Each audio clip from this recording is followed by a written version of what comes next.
welcome, sejam bem-vindos à Rede de Saberes. Eu sou a Teacher Daiane e hoje vamos dar continuidade aos nossos estudos de inglês.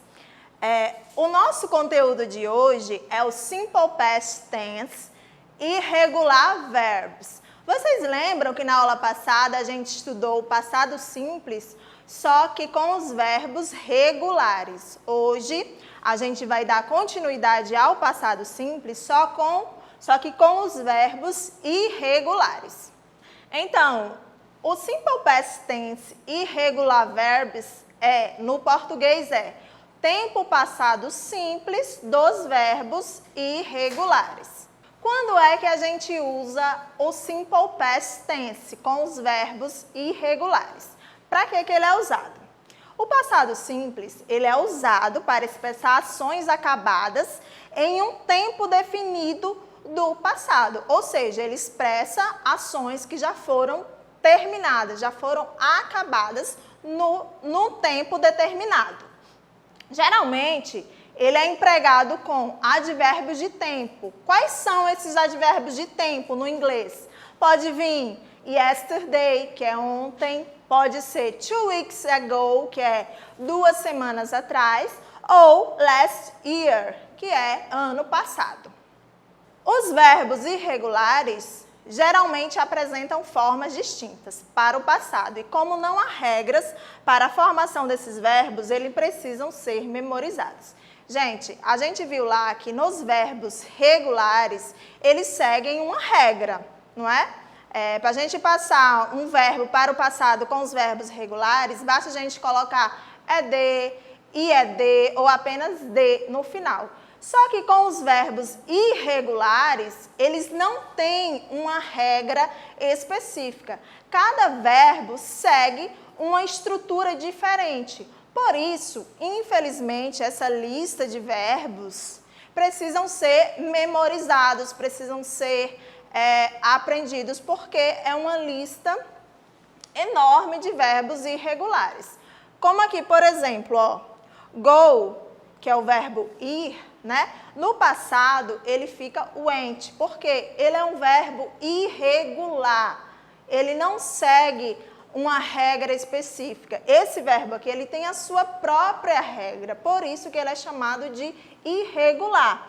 Como speak também, que é o verbo falar. No passado, ele fica spoke, tá bom? Go fica went, speak fica spoke. Então, o que são verbos irregulares? São aqueles verbos que eles não seguem uma regra específica. Cada verbo tem a sua própria regra, a sua própria estrutura.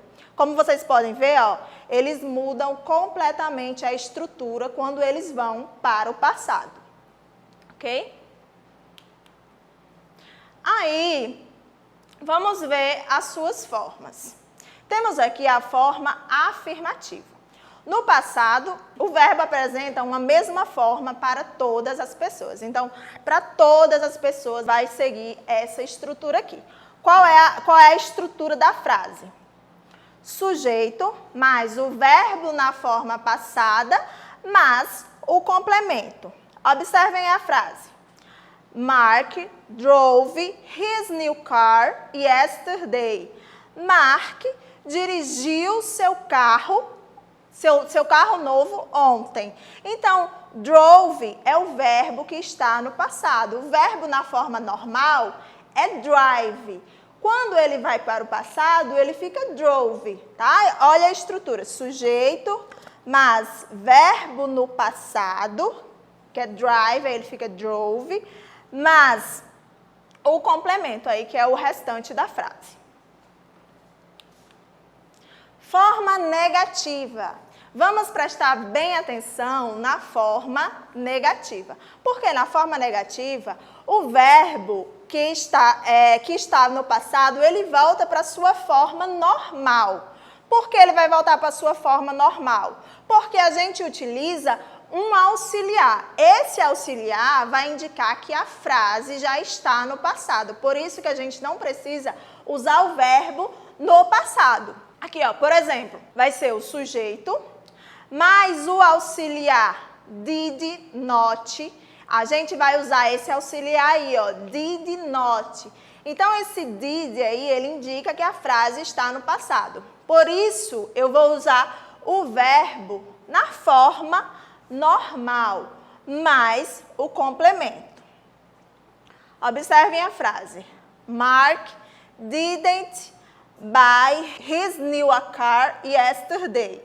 Mark não comprou seu carro novo ontem. Observem que o verbo está na sua forma normal.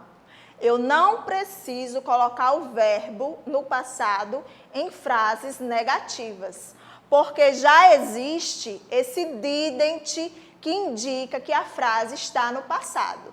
O didn't, ele é o auxiliar que indica que a frase está no passado. Did not, abreviado, fica didn't. Então, did not ou didn't é a mesma coisa.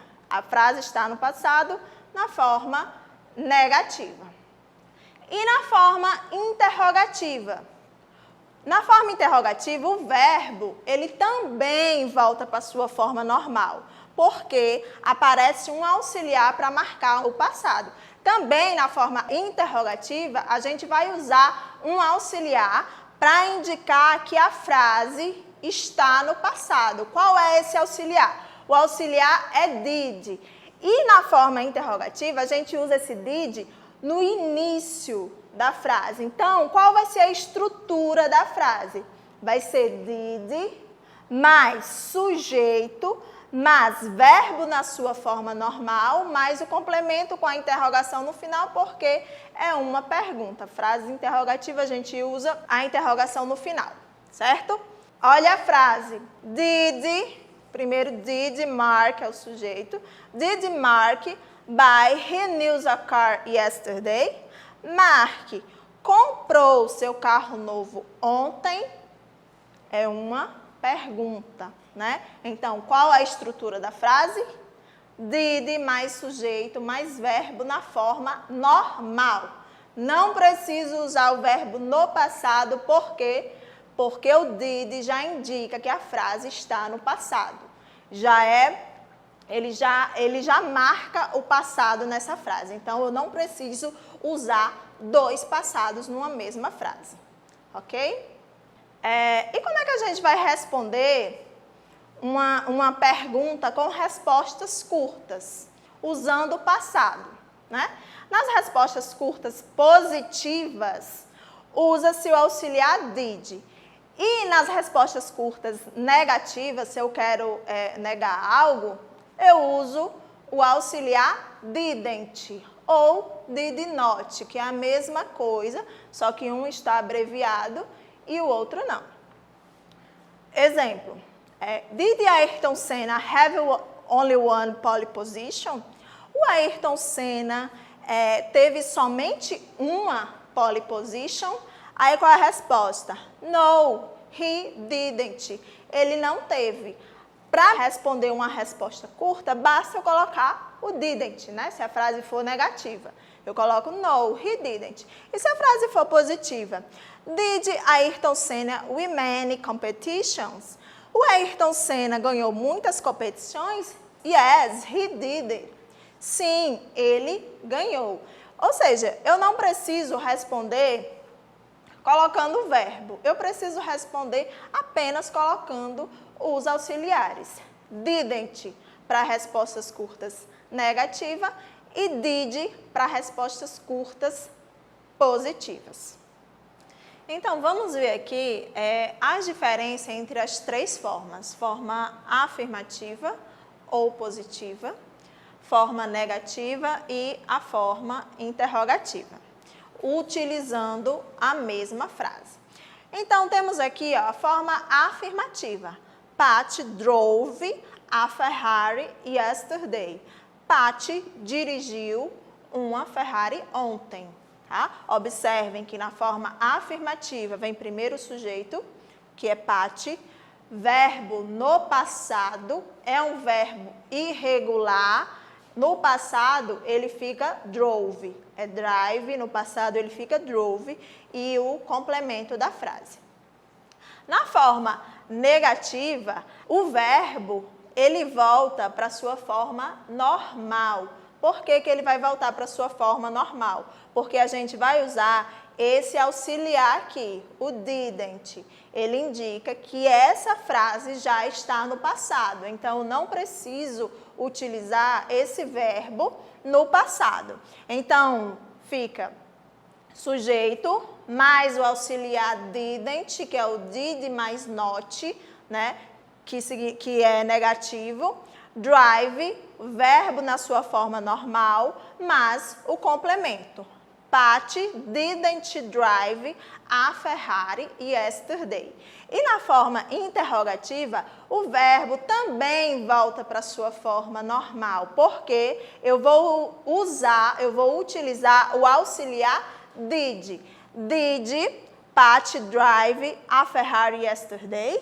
Pat dirigiu a sua Ferrari ontem. Então, gente, forma afirmativa, qual é a estrutura? Sujeito mais verbo no passado, mais o complemento. Forma negativa, sujeito mais auxiliar didn't, verbo na sua forma normal, mais o complemento.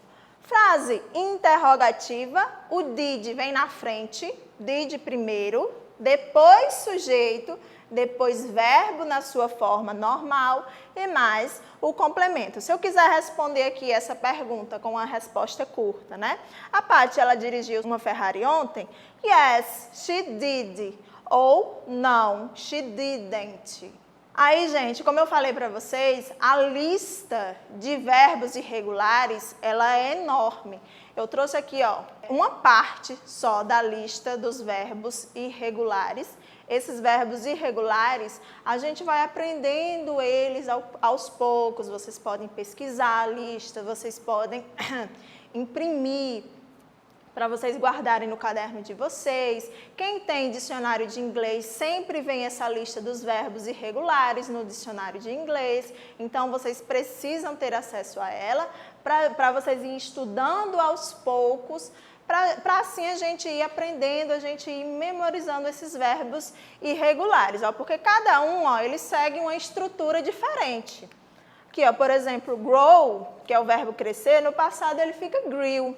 Leave, que é o verbo deixar, partir, né? No passado ele fica left, porque ele é um verbo irregular. Então, gente, por hoje foi só. Thank you, muito obrigada por terem acompanhado as aulas. Não se esqueçam de se inscrever no canal, curtir o vídeo, compartilhar e até a próxima aula. Bye, bye!